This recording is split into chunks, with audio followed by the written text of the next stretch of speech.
roses na yan. Ang daming roses! Ano na siya? Tumumba na siya. Nabibigatan na siya, no? Kaya kailangan nang magbawas. Pero ang dami pa din, no? Ang dami mo nang kinuha. Dami pa din. Mabigat na siya. Ay, ingat ka. Masakit din yan. Natinik na ako niyan, eh. Ganda. Yan yung pink.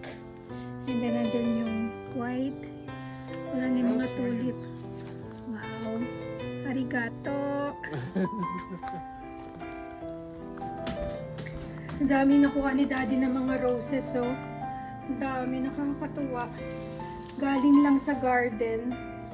Kailangan ko ng vase. Ito lang ang vase ko. Ewan ko bakit pula nung Christmas kasi to. Arrange natin. Hindi ako marunong mag-arrange eh.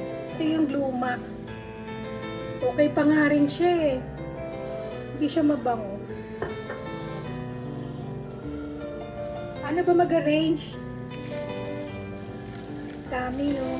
Sakit din matinik niyan.